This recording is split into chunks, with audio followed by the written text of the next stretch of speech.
Hello guys, welcome back again sa ating YouTube channel, no, The Action Man. Una sa lahat, may galab shoutout po sa lahat ng mga kakamping at sa mga hindi man mga kakamping. Kung interesado ka sa bidyong ito, patapusin mo na hanggang dulo at huwag nyo nang kalimutan na i-like at i-share ang ating video para malaman naman ng iilan sa ating mga kababayan na nagtutulog-tulugan sa katotohanan. So muli naman nagbabalik ang nag-iisa nyong host na si The Action Man para magbigay ng komentaryo at reaction sa mga mainit ng issue ng bayan. So ito ho mga ka-action, mga kakamping, no, may gusto lang po ako na i-share sa inyo mga ka-action, mga kakamping, no. Ito po ay isang mensahe o pagtatanong diretsuhan na sinabi ni tatay na personal interest lamang ang nakikita niyang kagustuhan ni dating Pangulong Duterte na ihiwalay ang Mindanao. Napakaganda po ng explanation ni tatay, mga ka-action, mga kakamping, no. At ito po talaga butatang butata sa mga paliwanag ni tatay si dating Pangulong Digong Duterte. At may banat din po siya sa administrasyong Marcos ho ngayon. May inamin po siya, mga ka-action. So, bago ho natin ituloy ang ating mga komentaryo at reaction, panoorin muna natin ang kanyang explanation regarding sa paghihiwalay ang Mindanao sa kagustuhan ni Digong Duterte. Sir, magandang gabi sa iyo. Magandang gabi. Sir, agree po ba kayo na ang Mindanao daw ay hiwalay sa Pilipinas? Unang-una, ang Mindanao ay bahagi ng Pilipinas. Pinaglaban ito ng ating mga ninuno. Nagpuhunan tayo ng pawis, dugo at panahon upang ipaglaban ang kabuuan ng Pilipinas. Ang Mindanao, oo, ito ay mayaman dahil nandyan talaga yung karamihan ng ating natural resources. Pero ito ay bahagi, pero ano yung dahilan mo para ito ay hiwalay? Una siguro, ilan na ba yung mga sumubok na hiwalay ito? Unahin natin si Norme Suarez na 1974. Binuo ang Moro National Liberation Front at gusto magsesid sa Pilipinas. Pero hindi ito nagtagumpay. Ilang libong dugo, ilang libong buhay ang nawala. Ikalawa, noon dahil sa corruption, nawala itong MNLF, pumasok naman yung MILF. So binigyan natin ito ngayon ng bago magkaroon ng peace talk, nais din humiwalay ng MILF. Subalit hindi rin nagtagumpay. Hindi lahat ng Pilipino, hindi lahat ng taga Mindanao ay nais humiwalay sa Pilipinas. Unang-una, walang batas na nagsasabi na legal na pwede kayong humiwalay sa Pilipinas o pwedeng hiwalay ang Mindanao sa kabuuan ng ating bayan. Maliban na lamang kung panibagong revolusyon na naman ang kanilang gagawin. Sinasabi ng dating Pangulo na mapayapang pamamaraan daw. Pero ano yung mapayapang pamamaraan? Paano niya gagawin yon? Walang basihan. Tingin ko lang, merong kinatatakutan kaya nais niyang humiwalay sa Pilipinas ang Mindanao. So walang basihan itong legal. Ito ay tingin ko lang ang kanyang hangarin na ihiwalay ang Mindanao ay dahil sa kanyang pansariling interes. Pansariling interes at hindi interes ng karamihan ng ating mga kababayan Pilipino. So yun na ho mga ka-action, mga kakamping, no, napakinggan na po natin ang magandang explanation ni tatay ho, mga ka-action. So alam naman ho natin sa edad ni tatay, alam niya na alam ang nangyayari nung nagdaang administrasyon ho, mga ka-action. Kung ano po ba, kung sino po ba ang may kagustuhan na nagdaang mga administrasyon na ihiwalay ang Mindanao o sino ang sumubok na gustong ihiwalay ang Mindanao. So yun po, napakasimple lang po, no? Kasi sabi ni dating Pangulong Digong Duterte ho, mga ka-action, ay dadaanin sa mapayapang paraan. Napakaganda ho ng tanong. Paano po masabi na dadaanin sa magandang paraan kung alam naman natin lahat na labag po ito sa nasabing 1987 Constitution? Sige nga, paano pa, di ba? Paano niya gawin na maging legal na ihiwalay ang Mindanao? At tanong ho natin, papayag po ba ang mga population o mga Pilipino na nasa Mindanao? So alam naman po natin na marami na tayong napanood ng mga iba't ibang reaksyon na hindi pumapayag na ihiwalay nila ang Mindanao. Total ho sila na maghiwalay sa Luzon at Visayas at Mindanao, di ba? So totoo po yung sinabi ni tatay na ang nakikita niya dito is parang personal interest lamang. Di ba? Oh, di ba? Oh, sabi ni tatay, baka may kinakatakutan lamang. Di ba? May kinakatakutan nga ba si dating Pangulong Digong Duterte, mga ka-aksyon, mga kakampeng?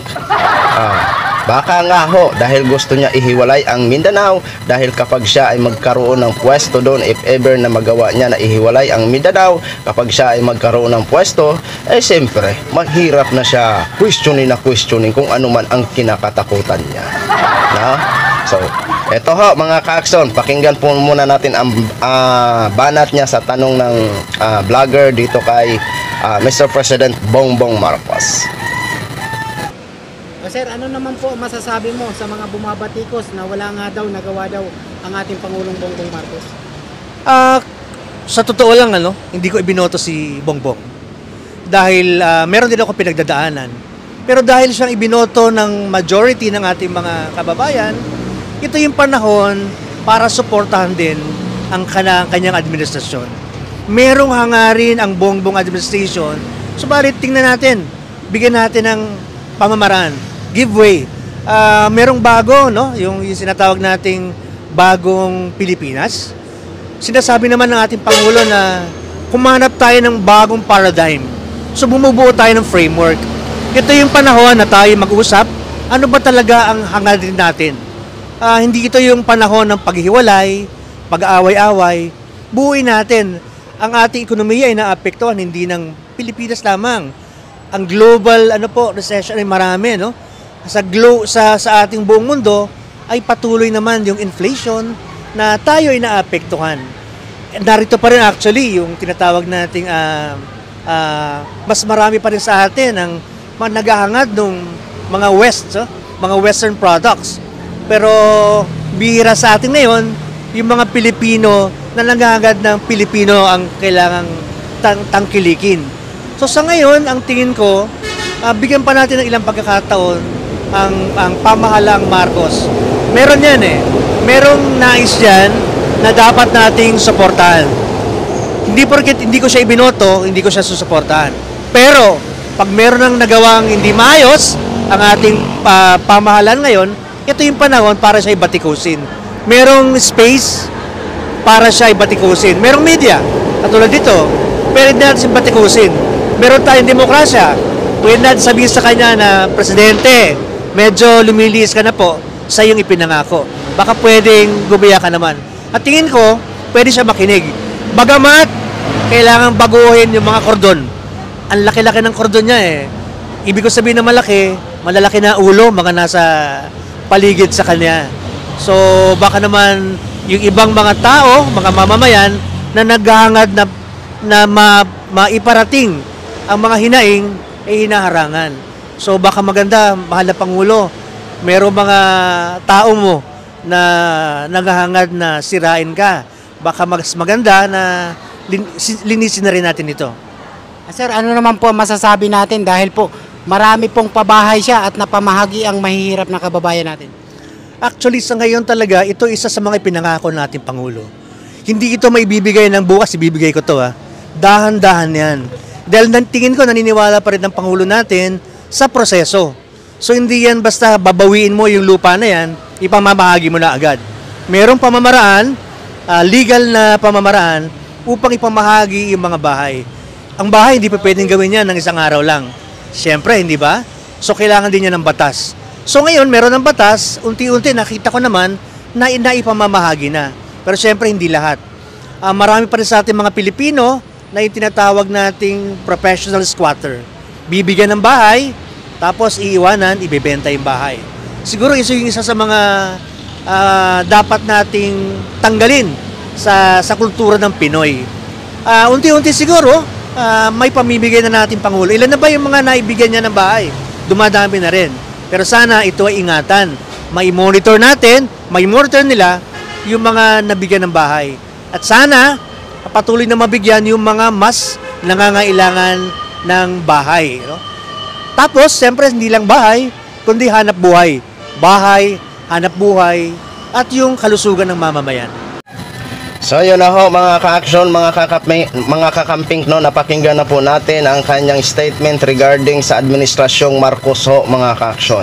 So aminado po siya na hindi niya ibinuto si Mr. President Bongbong Marcos, pero kung may mga magagandang ginagawa si President Bongbong Marcos ay susuportahan, pero kung may mali na makikita, ayan na ang panahon para batikusin si Mr. President Bongbong Marcos, which is agree po ako sa kanyang sinabi mga ka-action, no?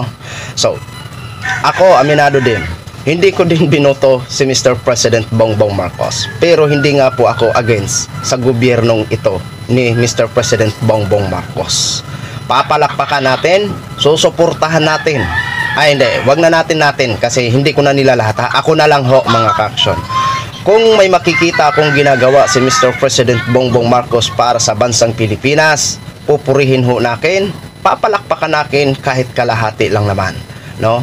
So, pero kung may mali ho na ginagawa si Mr. President Bongbong Marcos na alam natin na parang hindi na tama, siyempre, yan din po ang panahon para batikusin natin ang administrasyong Marcos. Punain po natin na tumpak sa issue. Pero hindi po ako gagawa ng hakbang o gagawa ng kwento na wala naman akong mabasihan para lang masira ang administrasyong Marcos. Tulad ng sinabi ko, kapag may magagandang ginagawa ang administrasyong Marcos, susuportahan ko at papalakpakan ko kahit kalahati lamang. Di ba? Pero kung may mga mali na ginagawa sa tingin sang mata ko, yan po ang panahon para magsalita ako para malaman ng administrasyong Marcos na ito na ang pagkukulang nila mga ka-action. Marapat lamang na magboses ho tayo mga ka-action, no? Oh, kahit solid kakamping po ako, from the bottom of my heart, sinasabi ko po sa inyo at sinisigaw ho sa inyo kahit personalan ho, ako po ay solid na kakamping. Pero hindi po ako against sa administrasyong Marcos ngayon. Ngayon, panahon na siguro na magtulong-tulong ho tayo na kung ano man ang ginagawa na maganda na ng administrasyong Marcos ay susuportahan natin. Pero kung may mali, yun na ang panahon para tayo ay pumuna or batikusin ang administrasyong Marcos para malaman nila ang kanilang pagkakamali ho mga ka-action. Ngayon, pagdating naman sa tanong na ano ang masasabi na mga pabahay na pinamimigay ni Mr. President Bongbong Marcos, sabi daw ng vlogger, marami na daw ang ipamahagi. Okay. Excuse me po. Ang pagkakaalam ko, maraming pabahay na ipapagawa. Pero kung sa salitang ipinamahagi, ang alam ko lang na ipinamahagi na or na i-turn over na, particular dito sa lugar ng Cavite ho mga ka-action. Yan lang po ang nabalitaan ko. Hindi ko sure kung ang ilang part ng bansa natin ay may na ibahagi na nga ba. Pero uulitin ho natin mga ka-action, yung nasabing pabahay ni Mr. President Bongbong Marcos ay hindi po yan libre. Kung hindi, may 1% po yan na babayaran ang sino man na makabeneficiary ng pabahay na yan na tinuturn over nila sa mga beneficiary ho mga ka-action. At hindi po yan nagsimula kay Mr. President Bongbong Marcos, kung hindi ipinagpatuloy lang yan ni Mr. President Bongbong Marcos dahil nagsimula ang nasabing pambansang pabahay ay kay Fidel Ramos na kung saan binabayaran ng 6% ang sino man na makabeneficiary, pero pagdating dito kay Mr. President Bongbong Marcos ay pinamura na at magbabayad ka ng 1%.